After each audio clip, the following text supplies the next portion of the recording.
totalement calcinées et les ardoises qui ont glissé ici sur cette... C'est la consternation dimanche matin au château d'Angers.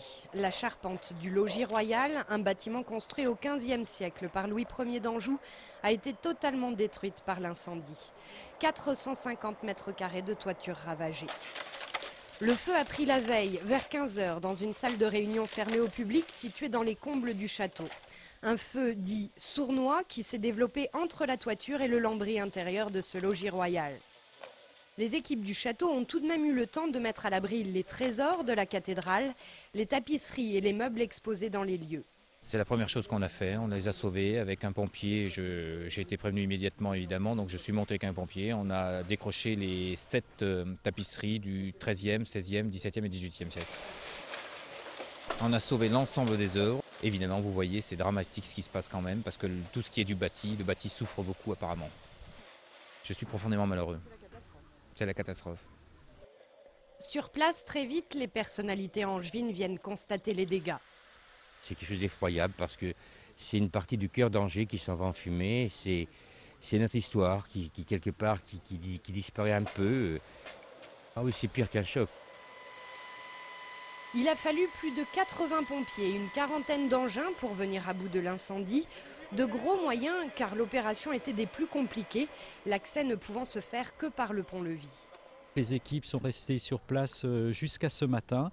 Elles ont travaillé dans des conditions difficiles et tout le monde peut être fier de l'action qui a été menée. Une enquête de la police scientifique permettra de découvrir si c'est bien un court-circuit dans un radiateur électrique qui est à l'origine du sinistre. En attendant, dès hier matin, la ministre de la Culture, Christine Albanel, et Roselyne Bachelot, ministre angevine, se pressaient au chevet du château, souhaitant toutes les deux s'assurer que les précieuses tapisseries étaient en sécurité dans les réserves de la galerie des Tentures de l'Apocalypse. Une réunion de crise était également organisée avec l'architecte en chef des monuments historiques pour commencer à préparer la restauration de cette propriété de l'État. Avant toute chose, il faudra évaluer l'impact de l'intervention des pompiers sur les murs du logis, celui de la chaleur, de l'eau déversée, puis du gel qui a suivi. Il faudra qu'on diagnostique l'état de la pierre, s'il n'y a pas eu des fissures dans la pierre, des désordres dans ces pierres. Et c'est ce travail-là qui va permettre ensuite de définir exactement le programme de restauration qui sera nécessaire. La charpente du bâtiment, qui elle avait été reconstruite dans les années 1950 après les bombardements de la Seconde Guerre mondiale, sera relativement facile à remplacer. Et devant les décombres, dès dimanche, la ministre a promis de consacrer à la restauration du château une partie des 100 millions d'euros qui viennent d'être débloqués par l'État pour la restauration de son patrimoine.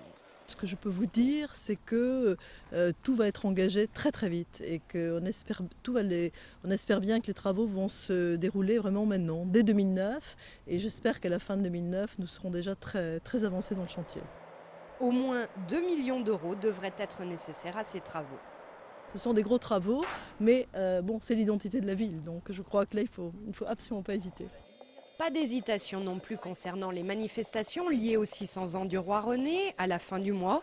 Elles auront lieu, comme prévu, sans doute avec une émotion supplémentaire.